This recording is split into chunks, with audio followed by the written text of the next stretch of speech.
All right, everybody, welcome back to the Empire State of Sports podcast. This is going to be episode 3.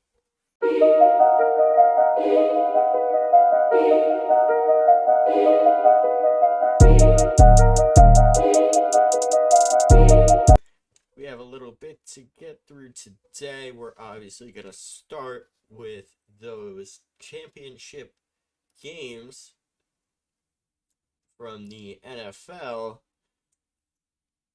So, the first game that happened was the Chiefs Ravens game. Um, Listen, when I talk about this game, obviously, I think a big thing when you talk about this game is going to be how many people were talking about how good this Ravens team was going to be. They'd been so good all year. Lamar had been playing at another level. Odell had been quoted talking about how good Lamar was, and he thought he was legit just different. He thought that this year was the year for Lamar. But Lamar's playoff struggles, they continued this game. He really just could not get it done. He was 20 for 37 passing. He had 272 yards, which was more than Mahomes, but it just seemed like he couldn't settle for the small play. He would have a wide receiver open 10 yards, 5 yards down the field, but he would always elect to go for the wide receiver that was 30 yards, 40 yards, 50 yards, however many yards down the field instead of just going for the sure play.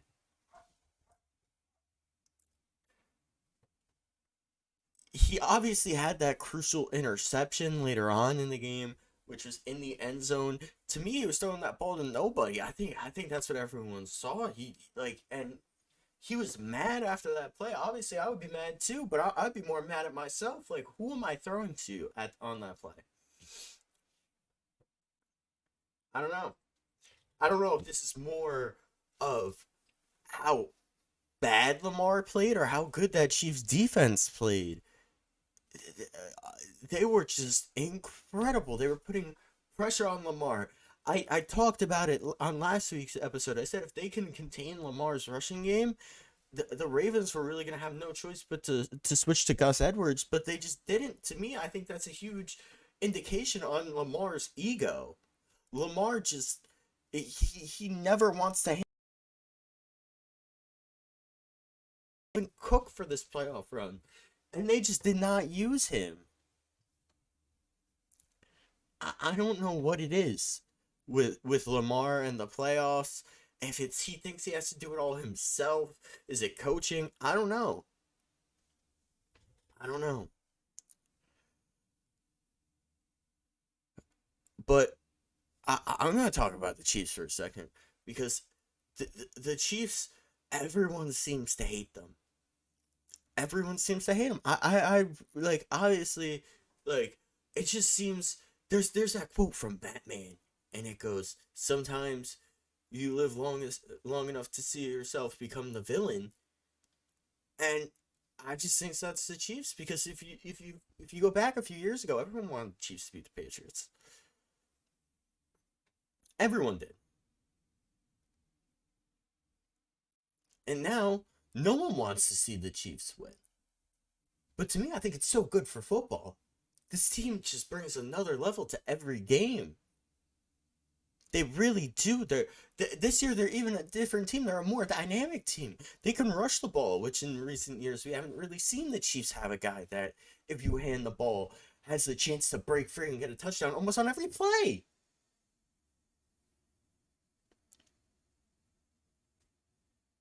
Their passing game is also still there. They have Travis Kelce. They have the best quarterback in the league in Patrick Mahomes. It is just Patrick Mahomes. He's on a tier of his own. He really is. In this game, he went 30 for 39. He had 241 yards. He really only had the one touchdown, but he had a 100.5 rating. It just seemed like he can manage the game a lot better than any other quarterback. Who, unlike Lamar, he went for the 5 yard play. He went for the 10 yard play.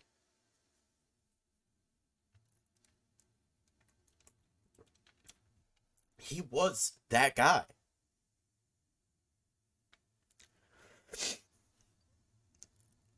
I really do think this is the first time we've seen the Chiefs have this complete of a team, which is crazy because they've won so much recently. And to think they just keep getting better every year. Obviously, they don't have Tyreek Hill anymore. They haven't for 2 years. But Mahomes, I don't even think needs a wide receiver one. He's just that good. Obviously, I talk about this team. You talk about Kelsey. You talk about Pacheco. You talk about Mahomes. They have it all. They truly do. All right, the last thing I really want to touch on in this game is we saw the Chiefs leave this game wide open. No matter how good they did play this game, they did leave the game wide open in the second half. They didn't score. Um, but you saw those late mistakes from this Ravens team, and I think that really was the difference. You had the Zay Flowers fumble on the 1 yard line. You had the Lamar fumble, and you had the Lamar interception in the red zone. I don't know what it is with the Chiefs and the fact that even if they play poorly, they're always in the game. I don't know. To me, this game was just all the Chiefs. Really, nothing else to say. Um, I'm gonna touch on the injury they had in this game a little later on. But I'm gonna touch on this Liners versus 49ers game first. Man, if I'm a Detroit Lions fan, I'm in pain because they really had this game locked up in that first half. They were up 27-10, but they had no answers for the 49ers in the second half.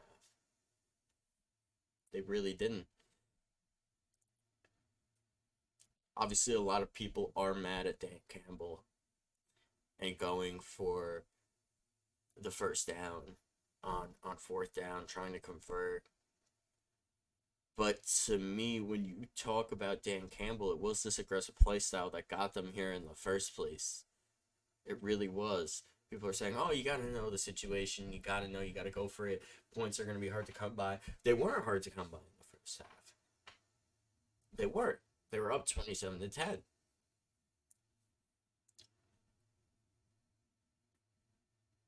I just don't know. I don't want to judge Dan Campbell because they wouldn't have got here with that. They really wouldn't. So to me, it's on the players. It's on Josh Reynolds who couldn't catch a pass. It's on them. It's on that Lions defense in the second half, not being able to contain the 49ers. I don't know.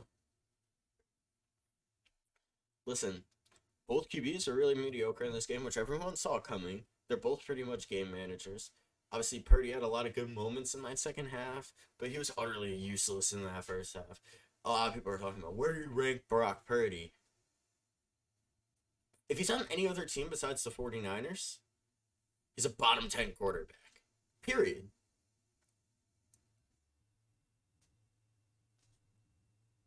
He is just a guy that got lucky with the team he was placed on. He's on a team where he has Deebo Samuel. He's on a team where he has Brandon Ayuk. He's on a team where he has George Kittle. Put him on a team like the New York Giants, he's worse than Daniel Jones. I'm sorry to break it to you.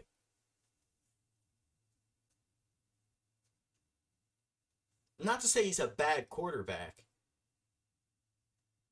He's just a benefactor of the team he's on, which there's nothing wrong with that. But to say that he's this elite guy, he's Tom Brady. Never compare this guy to Tom Brady. Tom Brady was different. Tom Brady could place the ball no matter what. If you look at Brock Purdy, he could barely throw the ball 5 yards accurately. There were multiple times in this game where Brock Purdy should have got picked off more than the one time he already was, and he didn't. So to even compare this guy to Tom Brady, a guy who won 6, 7 rings, I can't even remember. It was so many. You can't do it.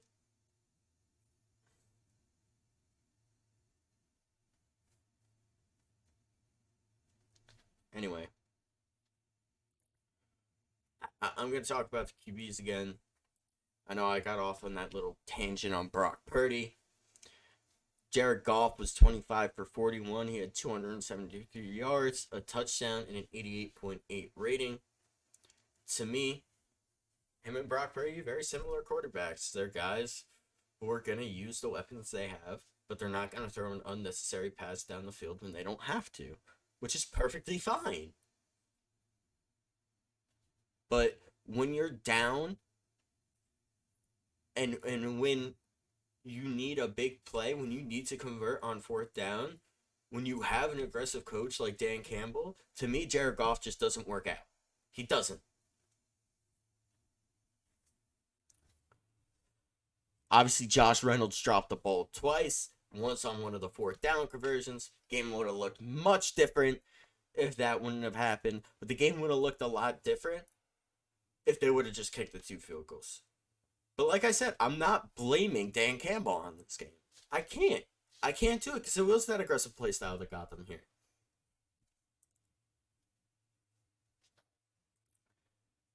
Both Gibbs and Montgomery had a touchdown this game. Obviously, that backfield is generational. They're obviously not going to have both of them forever because it's just not a good plan for the long term to have 2 running backs. You're going to have to pay a lot. You're going to have to pay Gibbs a lot eventually. You're obviously paying Montgomery a lot already. Yeah. It's just great to have them while you can, and it would have been great to see them in the Super Bowl against the Chiefs.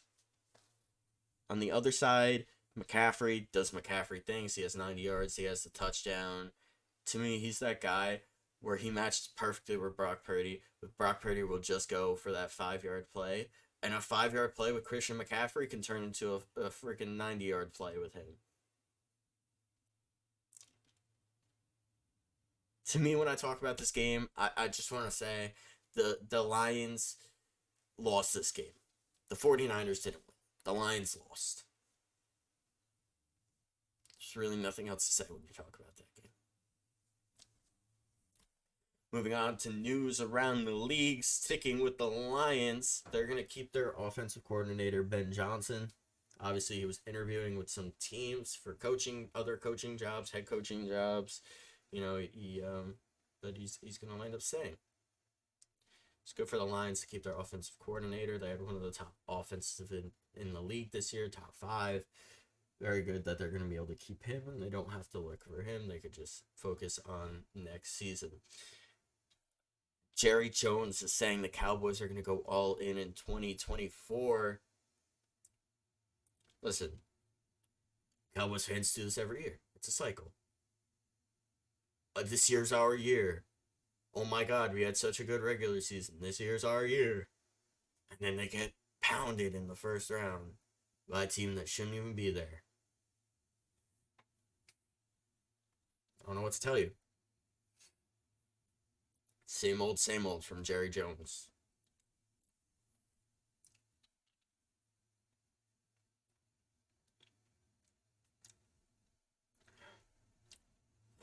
The Steelers have hired Arthur Smith as their offensive coordinator.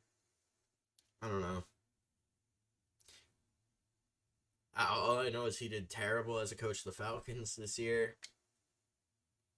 It'll be interesting to see how he runs this offense. I mean, anyone's going to be better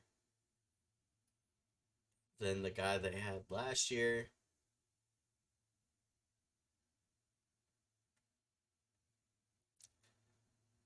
One of the Chiefs' top defensive ends, Charles Omenihu. I don't know how to pronounce the name. Sorry. Very bad at pronouncing names. Yeah, figured that out already.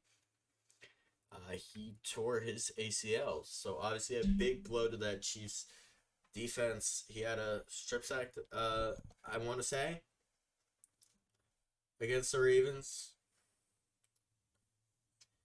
Listen, the Chiefs are still have a top defense, but it's obviously a big blow.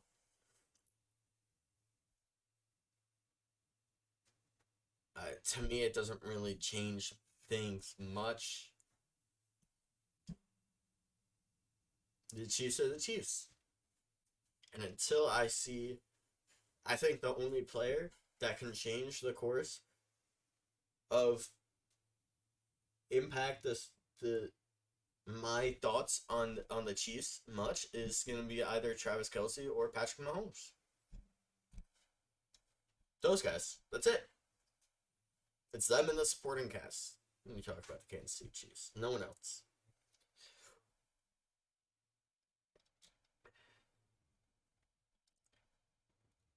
One thing I forgot to mention in the Chiefs Ravens game is that Kelce did break Jerry Rice's playoff record for receptions. Obviously, great for Travis Kelce. He's so dynamic when you talk about tight ends all time.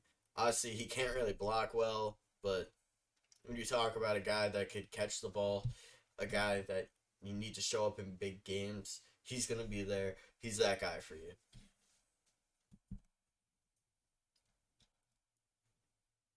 Talking about coaches, the Panthers have hired the Bucks offensive coordinator, Dave Canales, as their head coach on a 6-year deal.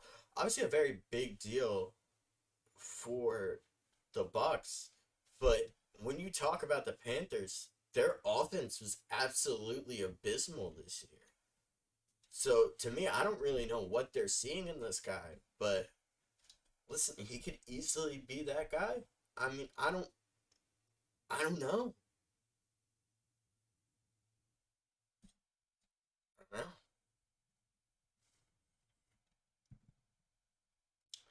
The Panthers were just abysmal in every single sense. The Bucks had a decent offense last year. I wouldn't say it's anything that would move me to say their offensive coordinator deserves a head coaching job.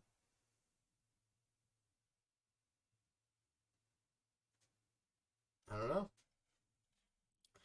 Obviously, the big move was the Chargers did hire Jim Harbaugh. He was quoted saying the reason he wants to go back to the NFL is because there is no Lombardi Trophy in college football. He's obviously a great coach, generational coach. He won a national championship with Michigan. He's just one of those guys where I feel like he's always going to be around. Like, I don't know. Last time obviously didn't go very well for him when he was in the NFL, where it didn't end very well. I wouldn't say it didn't go well, but it didn't end well. He did prove he still has coaching ability with Michigan. I obviously hope he does well. I think it would be really good for the NFL if Jim Harbaugh can do well. Obviously, he has a guy behind the helm in uh, Justin Herbert, where he can be that guy. We've seen flashes of him being a top 5 quarterback. We've seen flashes of him being that elite quarterback. I think he will benefit from Jim Harbaugh.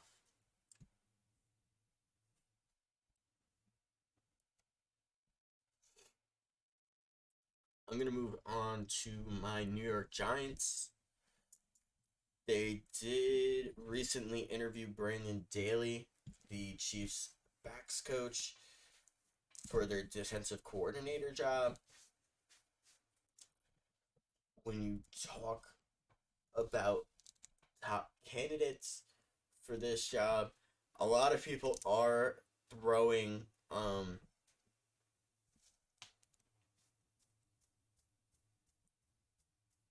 Bill Belichick in the mix, but he's talked so much shit on the Giants organization as a whole. He's warned other coaches not to go there. He's not coming here. He's not. So get it out of your mind. I think Brandon Daly would be a perfect fit. He's been on 5 Super Bowl teams. He's obviously led one of the best defenses this year. I think he's a great fit. I do.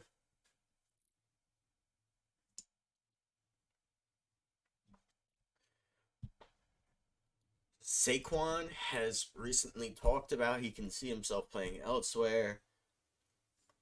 I've said my piece on him. I think we should let him go. I just think we've seen so many teams prove you don't need to pay a running back to win in this league. It's a position where it seems like teams are shying away from paying them. Kind of like a relief pitcher in baseball. Teams just don't want to pay them anymore. And it's worked out, so there's no reason the Giants should be wasting cap space on a guy who, yeah, he's great, but he hasn't proved he could stay on the field all season. He really has.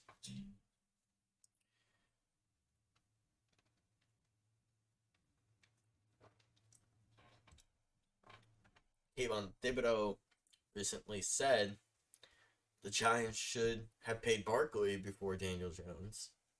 I don't think they should have paid either of them. But to be quoted on this, when you're on a team, Daniel Jones is your quarterback. You shouldn't be saying anything. And to even be quoted saying this is going to hurt the team. And it's just another reason this Giants team has just been a shit show in recent years. This team is so divided. They don't have a leader. I thought Brian Dable was that guy in year one, but apparently he just divides the team more. I don't know.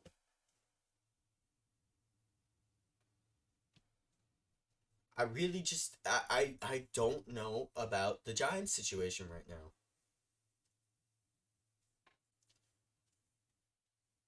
They hired Michael Gabriel as their special teams coordinator. Listen, a guy that was an assistant special teams coordinator for the Jets. Whatever, it's special teams. To me, it's not really anything amazing. I think this team is just a mess. I don't think you bring in a single player. You bring in anyone.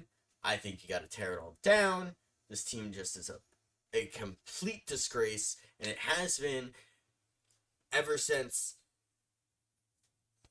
probably since Plaxico shot himself in the leg. This team just seems to not be able to run itself competently.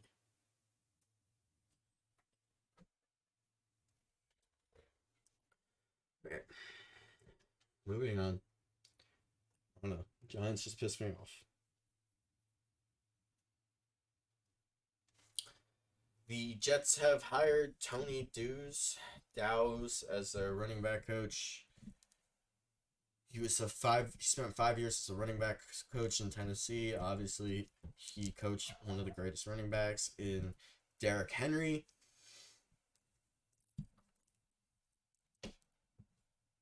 It's just a thing where I think Breece Hall's gonna, obviously, he's gonna benefit a lot from him. But Breece Hall's already good. I feel like you could have brought him whatever running back coach you wanted as the Jets. There's a lot bigger problems on this Jets team. If they don't win this year with Aaron Rodgers, they're going to have to start all over. New York football has just been abysmal.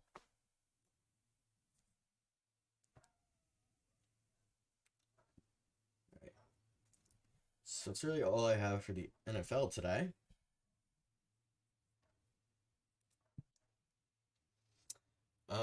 I'm gonna move on to the NHL. Just give me 1 second.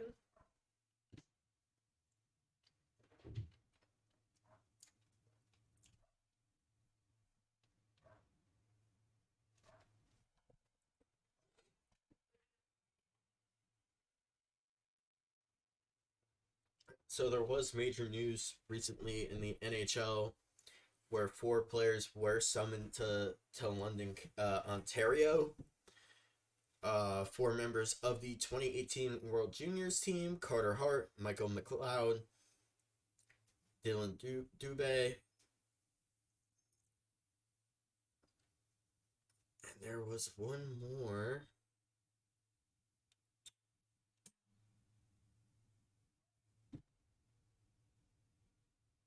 Or was it just 3? I think it was just 3. But they were all charged with sexual assault. Obviously, this is such a huge deal.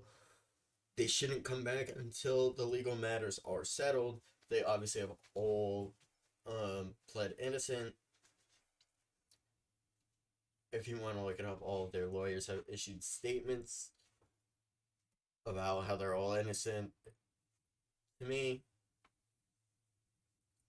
this has become such a major issue in recent years with athletes and celebrities, especially, where as a society we just haven't been able to act as human beings, and I just don't know what it is. And it's a shame because all these guys are great. Obviously, Carter Hart was having a great season this year for the Flyers. It could derail their whole season. But there's bigger issues than hockey. And I don't really want to say much on it because when you talk about something so controversial like this, it's hard to speak on it. But the NHL is doing the right thing, granting all of them a leave. And until this issue is settled fully, I really don't think it can be spoken about.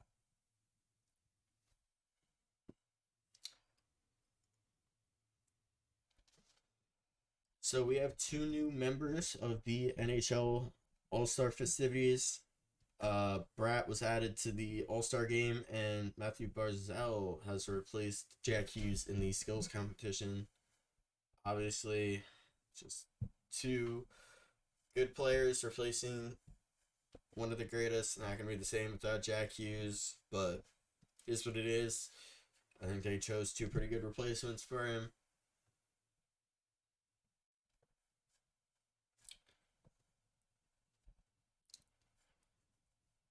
There is other big news. Patrik Laine, a guy who obviously has been great as such a young star. He has over 200 goals, I think 400 points even. He has entered the player assistance program. Obviously, I think he just needs to take his time coming back. He's had such a tough time these past few years, which is such a shame because he's a great player. But obviously, the player's health comes above everything else. I really do hope he can come back because when he's on the ice, he is a top 10 player. Patrik Laine is one of those dynamic guys in the game when he's on the ice. And it's just been a shame to not see him on the ice the past few years. But obviously, he needs to take his time.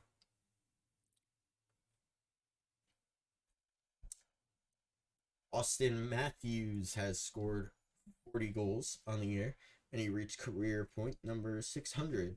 Obviously, Austin Matthews is going to go down as one of the greatest of all time. He's one of the greatest I've ever seen to play the game. It's him and McDavid. They're on a level of their own. Him, McDavid, Draisaitl even you could put up there. Those guys are so phenomenal. I think they're going to go down as some of the best players of all time. And I'm just happy I get to watch them play. Obviously, 600 points is such a great milestone. To be able to watch two of the greatest to ever play it, let alone, or one of the greatest to ever play it, let alone two, I think it's so great. Talking about Connor McDavid, his team, the Edmonton Oilers, have won their 16th game in a row. They are one shy of the NHL record for consecutive wins, which is 17, held by Pittsburgh. Obviously, the Oilers are surging right now. And it's crazy to me that I think they're still in second or third in their division. They're a team that's a force to be reckoned with if their defense can just play consistently. I talked about it last week. They've had an issue of goalies in the past few years. They've had major issues in keeping the puck out of the net. And right now, it just seems like it's all clicking. And it's great to see because obviously you want to see one of the greatest of all time win a cup. And for him to be on a bad team is not good for the league. So to see him now on a team that's elite is great.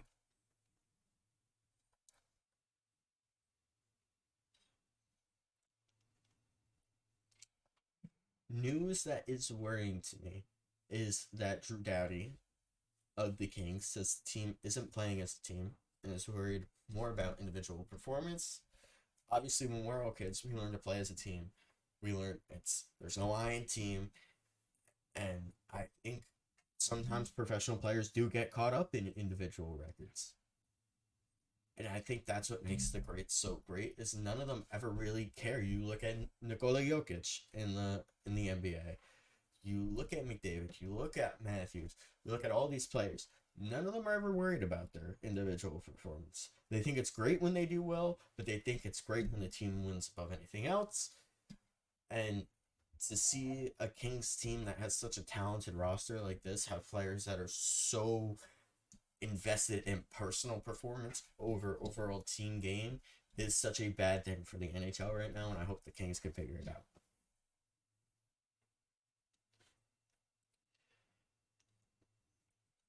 We have a extension, which is Owen Tippett has signed a 8-year, $49.6 million extension with the Flyers. He's obviously such a great player. I think it's a great move for the Flyers to extend a young guy like that. Yeah, not really much to say about that, but great move for the Flyers.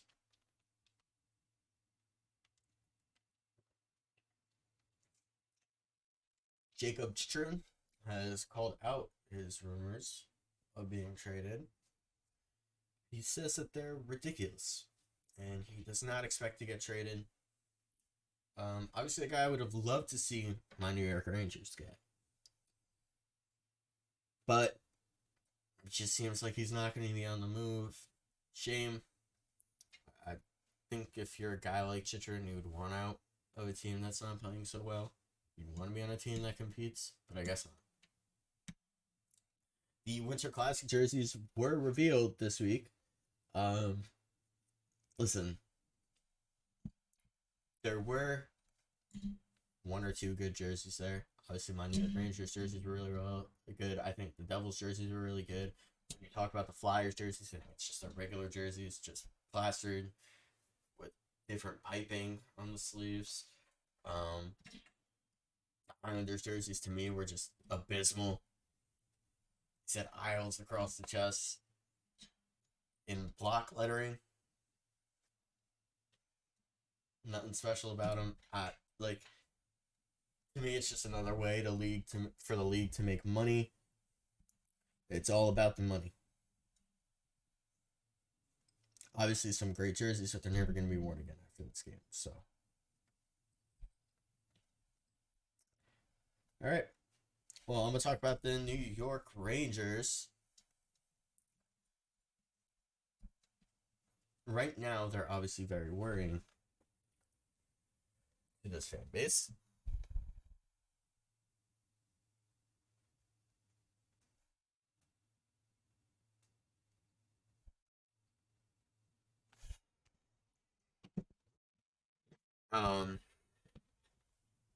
Listen, right now, bottom line is this core is not good enough to win a Stanley Cup.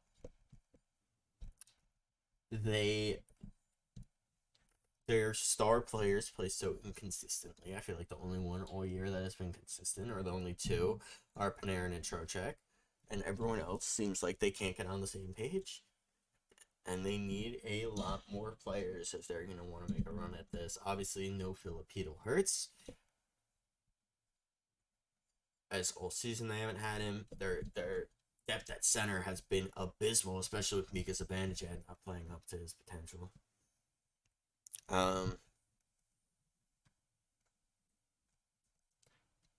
Listen, bottom line is they're not good enough to win the cup right now. They need to make some moves at the deadline. I think Drury knows that, but I think this year he needs to reevaluate it, not go after the flash players, not go after the Kane and the Tarasenko. The guys that they were flashy on paper, but they weren't the guy the team needed. They need to go after center. They need to go after more defensive players. They need to get Keandre Miller out. Keandre Miller has been on the ice for over 75% of the Rangers' allowed goals this season. He obviously cannot play defense. He needs to be traded out of this system. I feel like a change of scenery could really benefit him. I think some really big news I need to touch on is obviously Filipino collapsing on the ice. To me, when you talk about Filipino, such a young guy. And yeah, he was great. I was so excited to see him play. I have a Filipino jersey. I'm part Czech. And to see a guy so young seem to be completely risking his life for a game when he has his whole life ahead of him.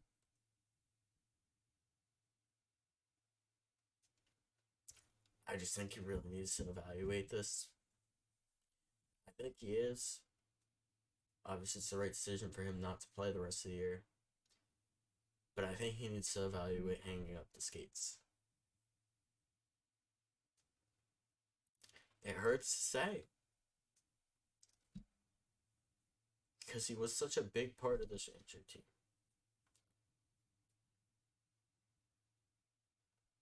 But to risk your whole future, your family, everyone that cares about you, it's just, to me, it's time. I'd love to see him come back. Don't get me wrong. But I just don't think it's worth it.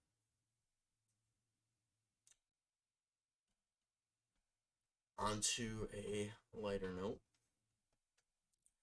The Rangers did beat the Ottawa Senators 7-2 in their last game before the All-Star break. Obviously, a great way to close out the first half. To me, it doesn't change anything. This team just is not good enough to win the cup. They're not. One player, though, I do think they should utilize more is Will Cooley. He leads his team in hits. He is second in the league in hits. He's a guy that plays with so much tenacity, so much ferocity. He's a grinder. He's an old school hockey player. He'll score you a point here and there, but to me, he's a guy that you could put on these top lines to be like an enforcer almost. If you want to play him on a line with Keandre Miller, if you don't want to trade him, I feel like he could be that defenseman that Keandre Miller's not.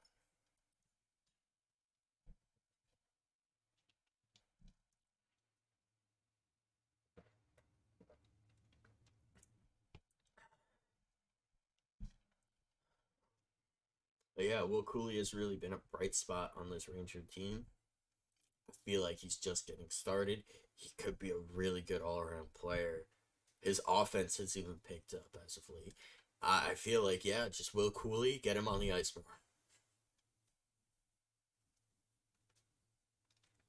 So I'm gonna talk about the Islanders. I don't got much on them, but listen, Matthew Barzal. This guy just blamed it all of the Islanders' struggles all year on one thing. He said if Zach Parise had not left, they would have won 10 more games. Listen, Barzal, you're a leader of this team. You need to hold yourself accountable. You need to hold the players that are on the team now accountable. You can't change things. So to talk about a player that's not even on the team and blame your struggles on that is not the right move. It does not look good. I think you need to go out there. You need to hold your team accountable, like I said. The players that are on the team, that's all you can change right now. You need to be the leader that this team expects you to be.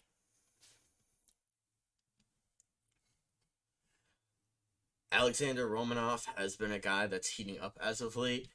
The Islanders head coach was quoted saying, "I love his intensity. He's a warrior out there. It's fun to have a player like this around. He's young and there's still some work to do, but he's very receptive." Romanov does have a 3-game point streak, and it matches a career long from last year, from December 22nd to 27th.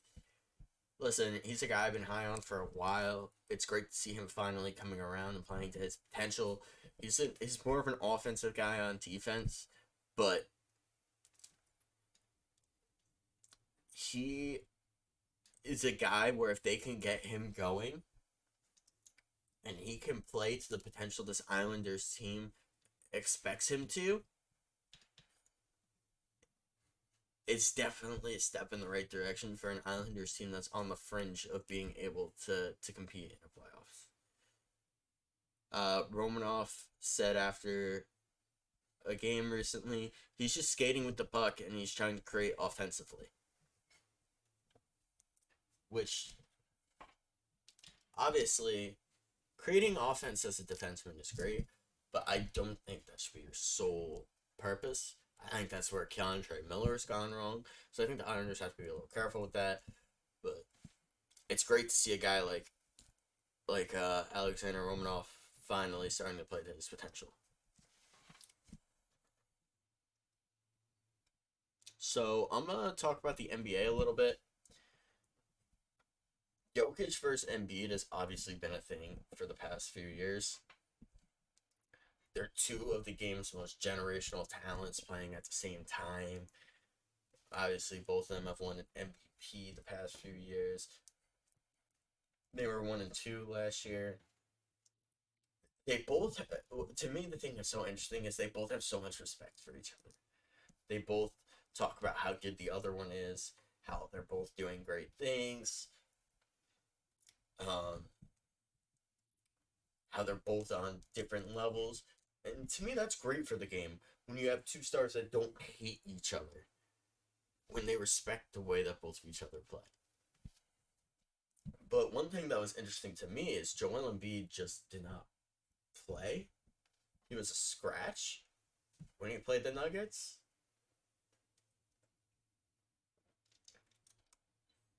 A little sketch, if you ask me. The NBA itself is investigating the scratch, which, yeah. Do I think there's something else beyond the scratch? Like maybe Embiid didn't want to play against Jokic because he didn't want to get shut down by him, or he didn't want to cause unnecessary problems. I think it's a little unnecessary to launch a full-blown investigation on this. Just a little bit. I think the league should just enjoy the fact that the two respect each other. I think that there's no reason to stir up something that's not there. Talking about rivalries, Steph Curry and LeBron faced off recently, and they went into a double OT game where the Lakers pulled out. After the game, Curry ripped his jersey. Listen, I get it's a rivalry, but to have such a childish act like that, ripping your jersey, is so unnecessary. It's so unnecessary, man. There's no reason to cause a scene and act like such a child when both teams played so well. Listen, you did all you could. You lost. It's one game. Move on. Don't show the other team that they want to make them feel better.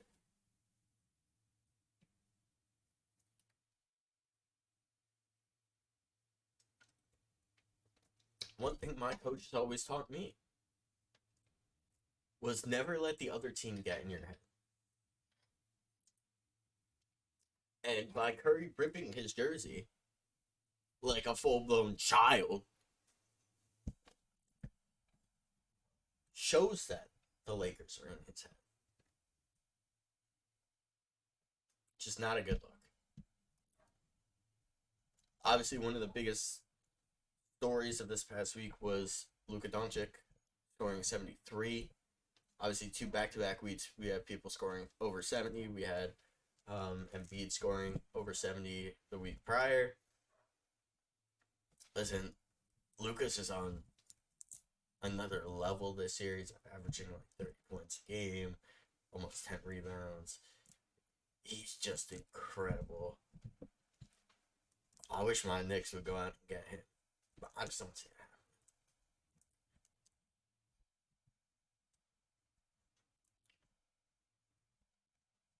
one of the big stories are the Milwaukee Bucks signing Doc Rivers to be their head coach. So what?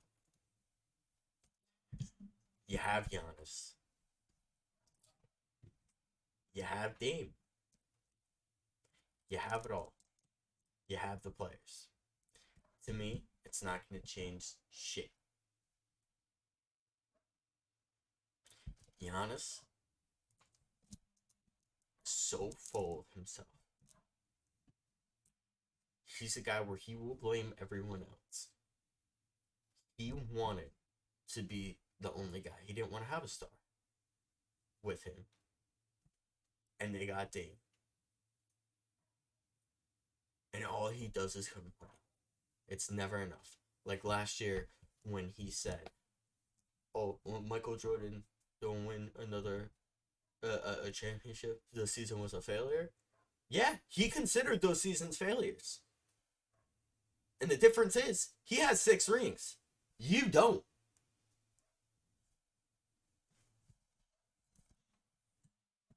So to go out and say that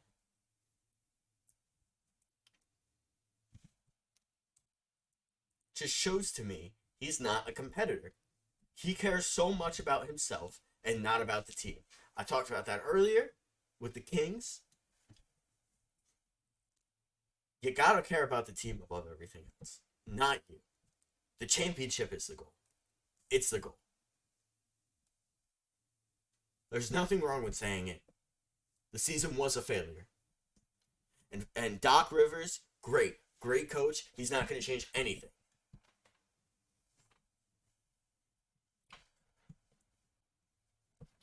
Talking about the league as a whole, Adam Silver got an extension as the commissioner.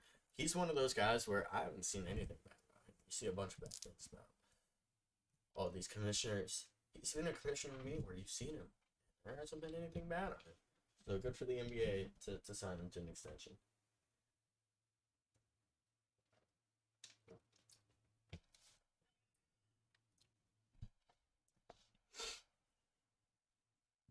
I'm talking about my New York Knicks. The Knicks have been on another level recently. They've won 7 in a row.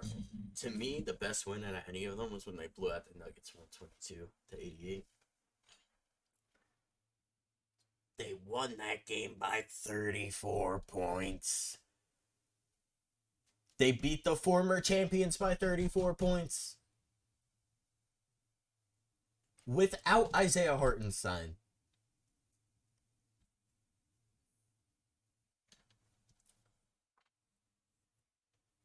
Anunoby was a big factor in that game. He scored 26. He seems to be getting really comfortable with this team. It sucks to me that he's been out the past 2 games. He's out as I'm recording this as they play the Jazz. If you see me looking over, it's because I'm looking at the TV. They're winning 66-60, which is very nice. Very nice. Oh, DiVincenzo just stole the ball to Brunson. Brunson goes up for the layup. Oh! Anyway. They're playing at another level. What does suck, though, is Randall did get hurt. But without Randall, even, they beat the Hornets. They beat the Hornets without OG Anunoby, without Randall, and they beat them by almost 20 points. Josh Hart showed up. He had 10 rebounds. But to me, the big key is going to be if Precious Achiuwa can be that power forward while Julius Randle's out. He's been pretty good with the rebounds, pretty solid. I do think his shooting needs to take a step up if he's going to fill Randall's role. We're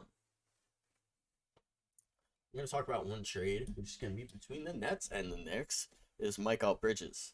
I saw a proposal that was 5 first-rounders and Evan Fournier. No. I'm sorry. The Knicks aren't going to make a stupid move. They're not the Knicks of the past. And I love it where they would make a stupid move. They know what they need. They went out and they got a player that fit. They got OG Anunoby. He fit. They're not going to get a player and give up everything they have.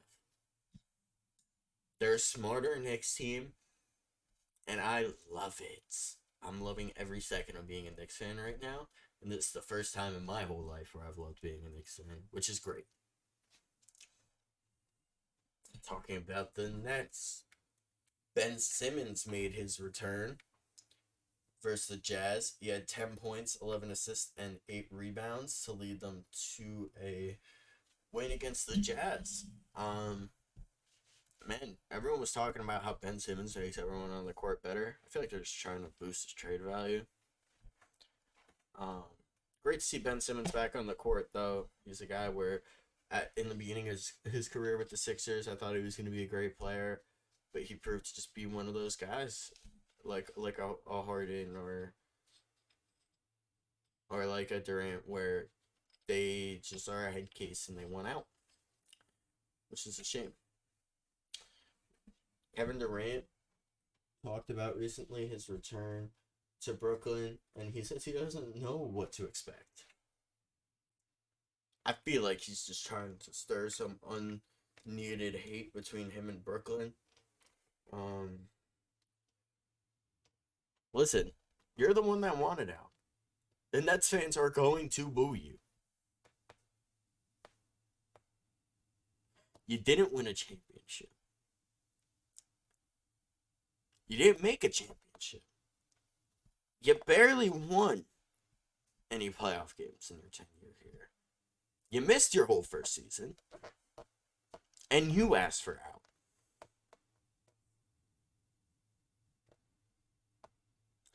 The Nets don't deserve to give you a video package. So for you to say you don't want one, it's such a bad move. Looks so bad on you. You should have just kept your mouth shut.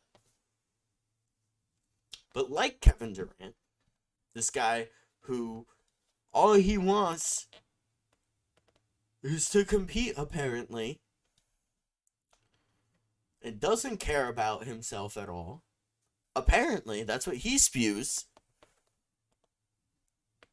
is talking about how in his return to Brooklyn, he doesn't want anything. He knows damn well he's going to get a video package. And he just threw any chance he had of the Nets fans cheering him out the window with these comments. You could have went down as a legend in Brooklyn. You could have ended things a little better. I feel like the heat was finally dying down for you in Brooklyn. But you had to open your mouth.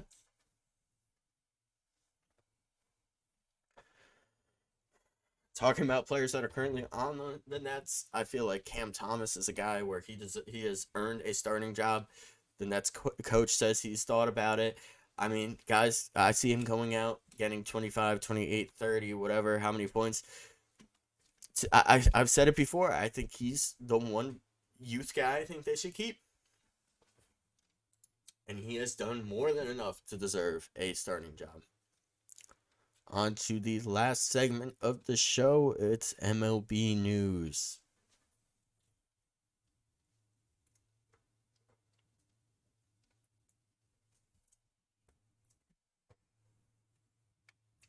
Today, the MLB The Show cover was released to be Vladimir Guerrero Jr. Obviously, I people were talking about J-Ram being the cover. Listen, hardcore baseball fans love J-Ram. Any baseball fan loves Vlad Guerrero Jr. He's going to be a better seller. He's a home run derby champion. As much as I hate the Blue Jays, pretty good cover choice if you ask me. Another news that happened just today is the Baltimore Orioles have agreed to sell to a group of billionaires led by two private billionaires for $1.725 billion.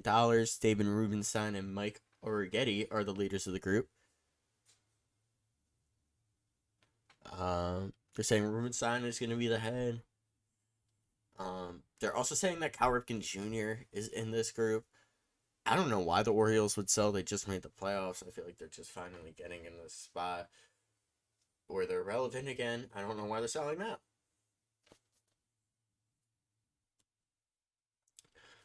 Justin Turner has agreed to a 1 year, $13 million deal with the Blue Jays. It seems like the Blue Jays have finally found their DH and squandered any opportunity at Matt Chapman coming back. Obviously, Justin Turner seems like he's still going to play well. He is really old, though. He's almost 40 years old. It's going to be interesting to see how he plays.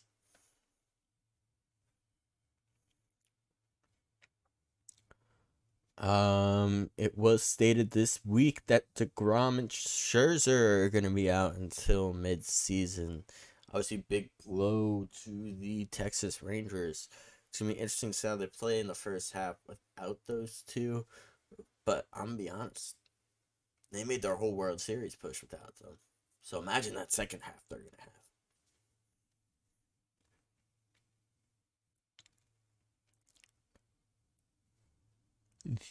I'm going to talk about some signings. The Brewers signed Hoskins to 2 years, $34 million. Good signing for the Brewers. I feel like they definitely need an offensive boost. Hoskins is a guy that should be good for about 25 home runs, like a 780 OPS. He's a guy that if you bat him behind Yelich, you bat him in front of Yelich. I feel like it's a good, very, very good move for the Brewers. The Marlins signed Mancini to a minor league deal. He's a guy where obviously I really want him to do well. He had that whole cancer thing a few years ago. He was so good as a rookie, so good in Baltimore. He had a World Series win with the Astros. I hope that eventually he does get called up to the Major League roster for the Marlins. I feel like it's a good depth move for the Marlins too, because I feel like Mancini's still a guy where he can be a legit threat. The Cubs signed Hector Neris to a 1 year, $9 million deal. Listen, I wanted him on the Yankees. I won't lie. But I feel like the MLB has gotten to a point, or the Yankees have gotten to a point, where they don't need to sign a reliever. To get relievers out of thin air. They turn guys like Clay Holmes, even Michael King. Michael King wasn't really a great pitcher at the beginning of his career, but he worked with Matt Blake a little bit, and he ended up turning into Juan Soto. So, good enough for me. Listen, their bullpen is good enough as it is. I'm not willing to spend close to $10 million.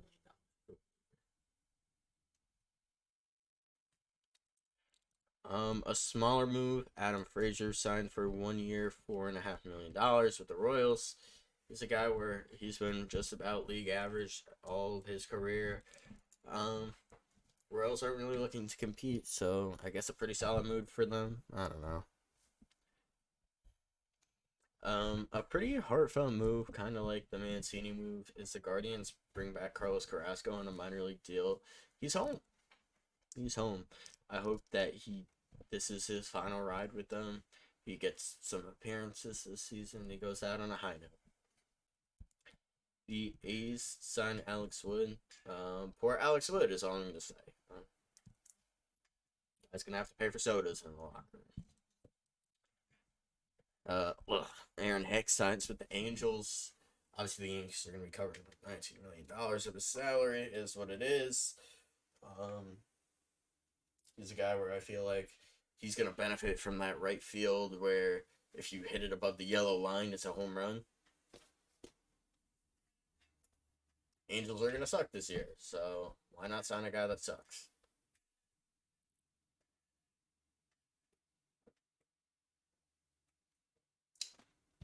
Talking about something that's not a signing but a trade, the Mariners send Jorge Polanco, or the Mariners get Jorge Polanco from the Twins. And so they got a lot in this deal. They traded their 79th ranked prospect, Gabriel Gonzalez, along with Anthony Desclafani, Justin Tapa, and Darren Brown for Polanco. Polanco's a guy I've been high on. He's a switch hitting second baseman. He's an above average hitter, an average defender. Listen, he's a guy where I think he can do really well. He's done well in the past. I just don't know about giving up that much for him.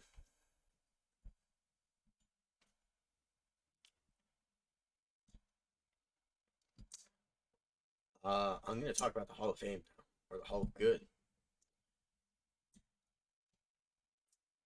Beltray, Maurer, and Helton make the Hall of Fame. To me, the Hall of Fame doesn't even matter. It has just gotten to the point where all the people I watched in my childhood, Alex Rodriguez, Gary Sheffield didn't make it. This was last year on the ballot. They didn't make it. Don Mattingly's not in the Hall of Fame. But to me, he's better than Todd Helton. He's better than Joe Mauer. If Joe Mauer's in, Jorge Posada should be in. There are a lot of things in this Hall of Fame that just don't make sense to me. The Hall of Fame has become a complete joke. And until Barry Bonds is in, until Sammy Sosa's in, until McGwire's in, until all these people are in, it's not the Hall of Fame.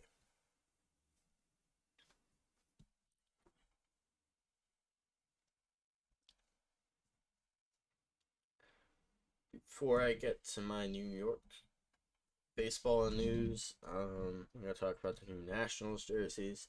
They unveiled three, a white one and a gray one, which are the same, and it's Nationals in block letters. It's pretty close to their old jersey they used to have. Listen, I'm not really a fan of any of the jerseys they released, especially the one I'm going to talk about now, which is a white one, and it kind of looks like a batting practice jersey. I'm not going to lie. It has like the retro shoulders and just the capital with a block letter W on it.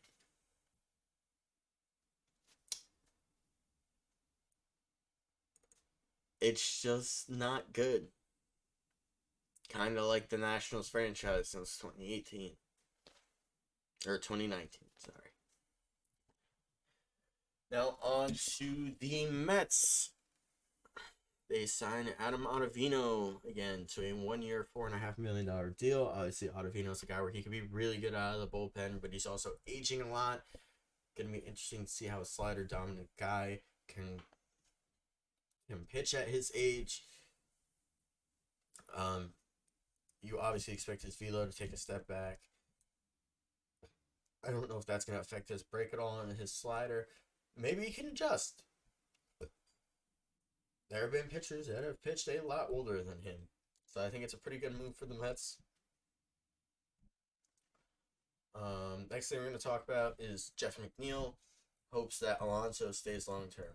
He said he knows he wants to be a Met. I think Alonso wants to be a Met. But if I'm Alonso, as the days go on, the worse my relationship gets with the Mets. Because I feel like the best decision for the Mets is to decide before the season starts now, do they want him to be a part of the future or not?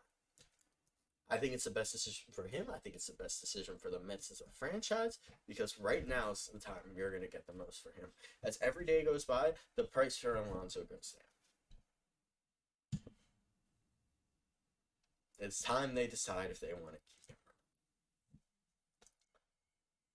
Now on to the Yankees. They made some minor moves. They claimed Matt Gage, they dropped Diego Castillo, and they signed Greg Allen to a minor league deal. Listen, it seems like to me they've been just adding and dropping people like me in my fantasy football season every week. I don't know. I don't know what they're thinking. But Greg Allen's cool. He's a guy I feel like they always get. It's like insanity at this point. They are apparently interested in Matt Chapman. Don't get him, please, Yankees. He's another Josh Donaldson waiting to happen. He had just above a league average OPS last season. His defense is also declining. He's a guy where, please, just don't get him.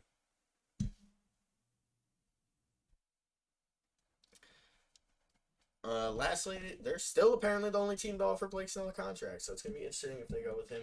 Maybe he'll take a shorter deal for a higher AAV. I really hope that's what happens, but probably not. Yeah. Apparently, Bob Clapper said they've moved on, but if you're the only team to offer him a contract, odds are eventually he's gonna come calling again. All right. Well, that's all I have for this podcast. I hope you enjoyed Empire State of Sports Podcast, episode 3.